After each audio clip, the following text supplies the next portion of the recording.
Hello, my name is Dr. Aidan Elliott, and this is the Complete Guide to Shakespeare. In the next few minutes, I will analyse the theme of jealousy in Othello and highlight key quotes that you can use when answering exam and essay questions. Let's think about Iago and jealousy first. In the critical temptation scene, Act 3, Scene 3, he admits to Othello that, "As I confess, it is my nature's plague to spy into abuses, and oft my jealousy shapes faults that are not." Notice he calls it a plague, so the connotation is that it's kind of a disease that he can't control.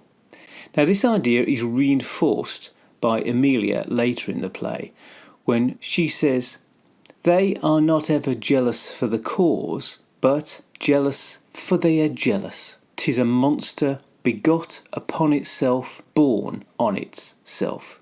People who become jealous are jealous because they are jealous.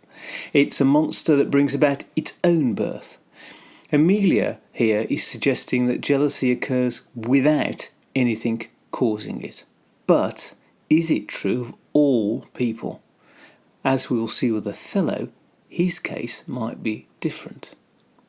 Iago also uses this monster imagery when he says jealousy is the green-eyed monster which doth mock the meat it feeds on. It's a monster that as it grows mocks or plays with its victim before consuming him or her. So at one level it can be argued that it just occurs and results in motiveless acts. But having said this, there do appear to be reasons for Iago's resentfulness towards Othello and Cassio. Instead of giving Iago the job of lieutenant, Othello has given it to his friend Cassio, so that now, as Iago says, preferment goes by the letter and affection, and not by the old gradation, where each second stood heir to the first. This means that Othello's affection for Cassio, meaning friendship, means that Cassio's been preferred for or given the job of lieutenant. Now, Iago tells us that the traditional Venetian practice was that a job was given to the person who was next in line, hence by the old gradation. Now, this idea is reinforced by the word heir, which suggests a situation where the oldest inherits from the father. Othello, the outsider in Venice, remember, has overthrown this practice. At the very least, this is a reason for Iago to feel jealous. But Iago's jealousy also extends to sexual jealousy. He fears that Othello has slept with his wife, Emilia. He says, "I hate them all, and it's thought abroad that twixt my sheets he's done my office." Now, the phrase "done my office" means, at one level, that he thinks Othello has had sex with Emilia, something only her husband should do. But this phrase, "done my office," must also remind us, I think, of a position in the army, and connects him with not getting his position as lieutenant. The implication here is that Iago's a man who's worried about his social position, and his position as husband. Also note the phrase "thought abroad." This suggests something others might be thinking, rather than something he's actually heard said. So if the currency of jealousy is thought and suspicion rather than fact, it then makes sense for Iago to try and spread the plague of jealousy via suggestion. So when he sees Cassio and Desdemona part, he says, "Ha! I like not that." Note that he doesn't say anything specific. He just says that, which seems to be an involuntary remark, and so invites a response from Othello.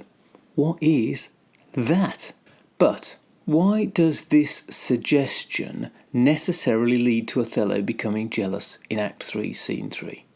After all, Othello himself says that he's not made easily jealous. So to find the reason, I think we must look to the very first thing Iago says when Othello asks if it was Cassio talking with Desdemona. "Cassio, my lord? No. Sure, I cannot think that he would steal away so guilty-like, seeing you coming. Note how skillfully Iago sets this suggestion up. He mentions Cassio and follows it by the word steal. Now, this means to move away quietly, but it also sounds like stealing in the sense of taking something that is not yours to take. And he then reinforces this idea of theft by using guilty like. So early on, he plants these ideas in Othello's mind. Now, unfortunately, the very first thing Desdemona says after this reinforces Iago's words. She says, "I have been talking with a suitor here." Now, she means suitor in the semi-legal sense, a person who makes a plea for justice. Now, here she's referring to Cassio wanting his job back. But Othello may well hear this as suitor in another sense, meaning a man who pursues a woman and wants to marry her. It is a fateful use of a word.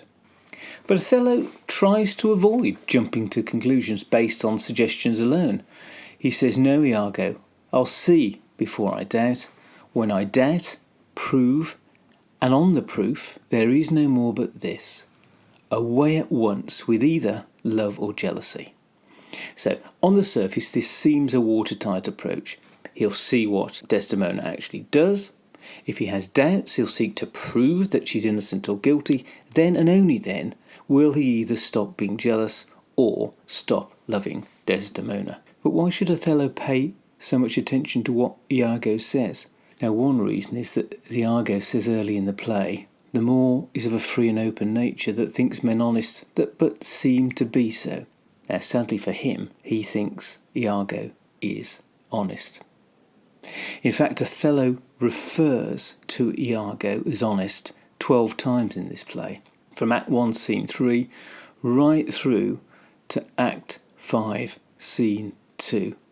What emerges halfway through Act 3, Scene 3, is that the plague of jealousy is getting the better of Othello, and now he thinks that Desdemona prefers Cassio. "Happily, for I am black, and have not those soft parts of conversation that chamberers have." Happily here means perhaps, and for means because. And to have not those soft parts of conversation means he lacks the cultured conversation of the Venetian elite. These are the chamberers. So what this comment reveals is that Othello ultimately feels insecure in Venetian society. And as we've seen with Iago, jealousy preys on insecurity. But even now, Othello is not totally convinced. In fact, he rages at Iago and says, "Villain, be sure thou prove my love a whore. Be sure of it. Give me the ocular proof." Now, Othello clearly thinks that this sort of proof, ocular proof, or seeing for oneself, is superior, meaning he'll only be satisfied that Desdemona is committing adultery if he can see it with his own eyes. But Iago turns the tables on Othello, saying, "But how? How satisfied, my lord? Would you, the supervisor, grossly gape on, behold her topped?" Supervisor here means to oversee them. Super means above and visor meaning to see. So Iago suggests the ultimate ocular proof would be to watch them having sex together. This, despite its malign intent, is a quite brilliant way of making Othello's jealousy even more profound. He doesn't want the indignity of watching his wife have sex with another man, but at the same time will struggle to get this image out of his head. Now, having closed off this means of proving her innocent, Othello's fated to fall prey to suggestion again. So when he's shown her strawberry-spotted handkerchief, which she dropped and Amelia had given to Iago, he's prone to accept this as the ocular proof of her guilt. So now he's ensnared and he'll go on to kill Desdemona.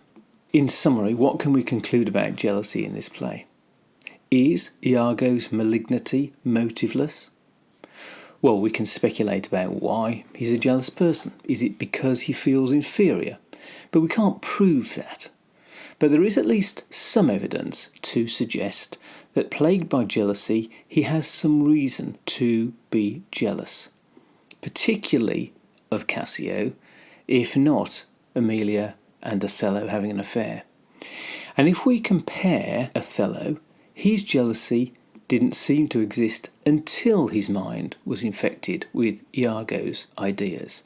So in this sense, jealousy didn't arise out of nothing, as we saw suggested by Emilia earlier. It's based on the images created in Othello's mind by Iago. But of course, it is this lack of a definitive answer that ultimately makes the play so fascinating. So do look out for some of these features as you read, watch and study the play, and I hope this brief video has given you some new insights that'll help you to get greater enjoyment from Shakespeare's Othello. Give a thumbs up if you enjoyed this video and subscribe now so that you never miss any of my future posts.